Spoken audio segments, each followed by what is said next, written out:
So today we're going to be talking about how a democratic society requires the active participation of its citizens. That's the key element. In a democratic society, if you are not active, then you are part of the problem. You don't get to blame the government and wait for them to fix your problems. That's not how democracy works. So we're going to unpack that concept throughout this lesson. So, things you might see. Yes, we're in the digital age. So how does being an active citizen look in the digital age? So, I want to start with this question. Do you think people rely heavily on the internet to learn about politics and government? And I'm going to go ahead and say yes. I mean, we all know this, right? You know, when I said, hey, how did that speaker feel about this issue? I watched you guys real quick. Google. Boom. Read an article. That's how he feels. Gee, that's convenient, right? Well, of course that's how most people get their news. I mean, I follow a number of news outlets. They send little push notifications to my phone. Buzz, that looks important. Or buzz, swipe. And, that's how I get my news these days. That's how a lot of people do. The internet, in fact, has changed the way that we communicate, the way that we get information, and yes, the way that we participate in our democracy. So what does that mean? Well, I want to define a few terms. First off, what I mean by the internet. A mass communication system of millions of networked devices and databases all over the world. So that means if you want to Google dog, well, you're going to get about, 10 million different websites. And of course, Google will decipher and filter which one it thinks is the most relevant. That's a powerful tool. And so the internet, the system of interconnected devices, and websites and sources of information really do help us to gather information and do help us to participate in democracy. We have more access to more information than any other generation that has come before us, and that amount of information is growing exponentially. So how do we do this? Well, how do we learn things? Well, this is pretty simple. You guys are fairly adept at this, having grown up with devices. But I do get surprised every year about how students are very good at using those devices for social aspects, but often need support in using those devices for academic purposes. It's one thing to Google a question. It's another thing to find the right answer to that question.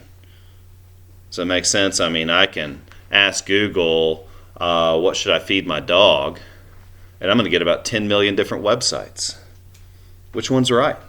I'm going to get about 5,000 conflicting theories on that.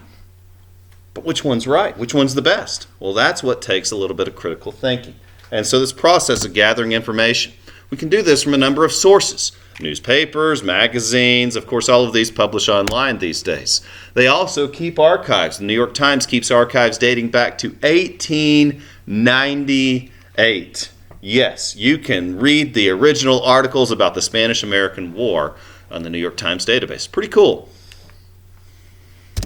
You can also, of course, find a number of educational institutes, nonpartisan institutes. Wikipedia has become a more reliable source. And of course, there are a myriad of different websites, which while that gives us an increasing amount of information, it also gives us an increasing amount of misinformation, which means we can't just trust Google to point out the ones that are good and the ones that are bad. That's the trouble with the internet, is that it's written by people. There's not some mega super brain that writes the internet these days. We're not that advanced. Those websites that we access and those things we click on through social media, of course, are written by people. And people are biased. Information is inherently biased. It's unfortunate, but it is. I do my best to be nonpartisan in this class, but I still have to make the decisions about what I teach, what I do not teach, out of that what I emphasize, and what I do not emphasize. And that does reflect my bias. And well, that's life. Also, information is not inherently accurate. And just because it's the top result on Google or just because it's giving you the preview, it doesn't mean that's accurate. I mean, yes, with Wikipedia, it's crowdsourced, and so if something is inaccurate, it's picked up by someone typically who knows quite a bit about that, and they'll flag it as inaccurate, and it will be corrected, which is why I like Wikipedia in that it's getting better.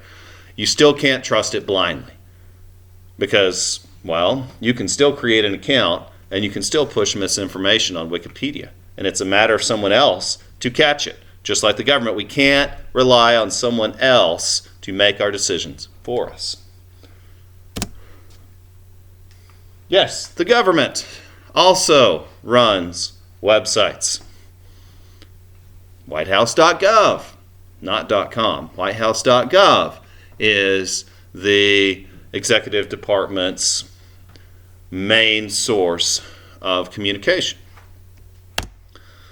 You can register to vote online. You can also do it at the DMV when you get your driver's license. But yes, you can also register to vote online.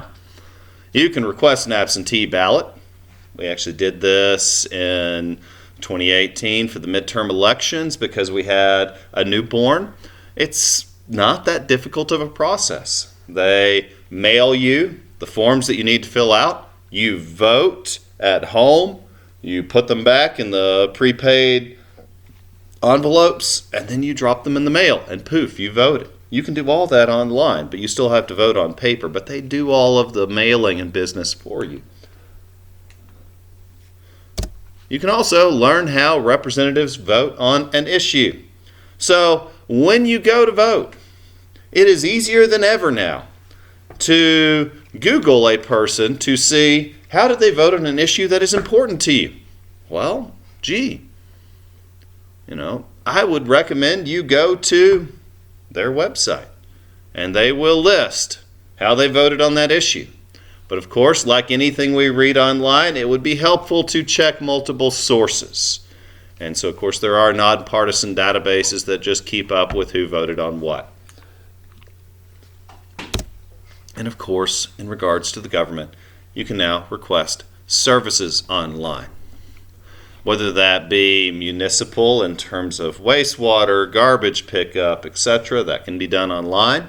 Whether it's more complicated, like filing a complaint about a property issue, or even addressing a concern about a legislative issue. That can all be done online, which is quite amazing.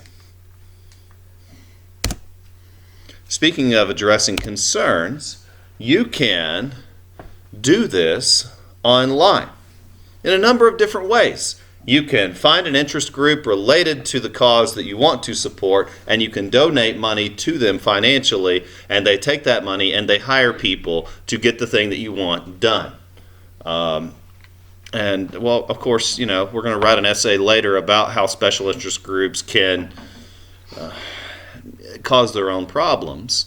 But if this is something you believe in, this is your chance to put your money where your mouth is. And of course, most, if not all of them, will have ways where you can donate to them online. You can also participate in news groups. And by this, I simply mean discussion forums. Not all discussion forums are productive. Not all discussions are productive.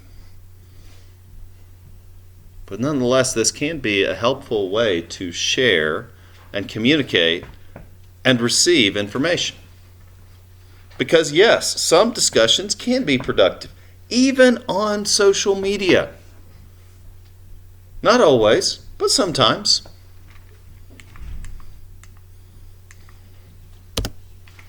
So, the best way to use the internet? Well, we're all in the process of learning that, right?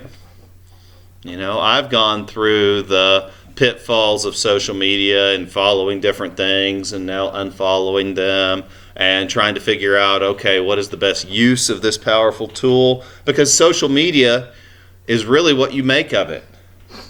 You could choose not to have it entirely. You could choose to have it and let it drive you, and it will kind of try to learn what you like and steer you in weird directions based on what it thinks you like. And you can also take control of it and manipulate it for your own purposes and follow the things you want. It's up to you. It's a powerful tool, but it's also a dangerous one if used poorly. Okay, so how has the internet become a key tool in elections? So the internet is used a great deal in politics. I mean, you can follow Congressman Meadows on social media. You can follow any number of these representatives that we have met on social media. They have websites. The various parties they represent have websites. Even the independent parties have websites. It's an easy way to figure out what this party represents. The goal of these websites is obviously biased. You know, if you go to republicanparty.gov or whatever their website is called, well, whoever's writing the stuff on that website wants you to join their party. You know, that's their bias, so you know that going into it. But nonetheless, you click on their website, and they're going to keep it simple. They're going to communicate as effectively as possible what their beliefs and values are, because they want to sell you on it. And they want to build support for their ideas and for the candidates they represent, etc., etc.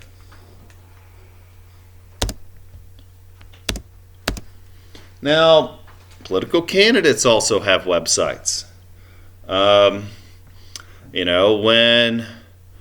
Joe Biden first announced that he was running, what was that, last year? I tried to find his website.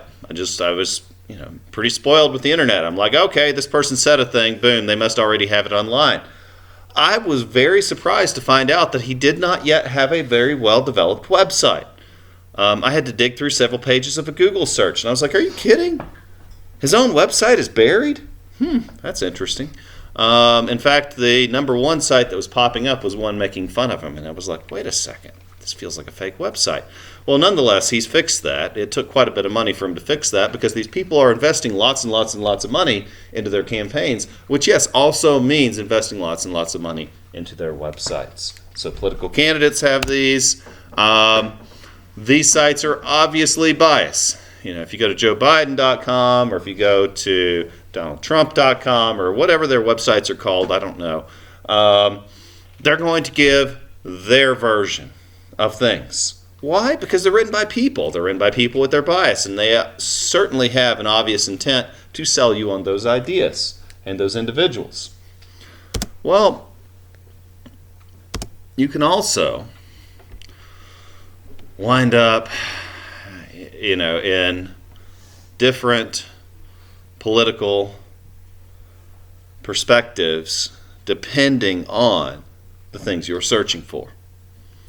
If the internet has discovered that you were searching about guns all the time, well, then the internet might decide that is an interest of yours, and it might start sending you suggestions in very subtle ways based on what it thinks you believe in from your search history.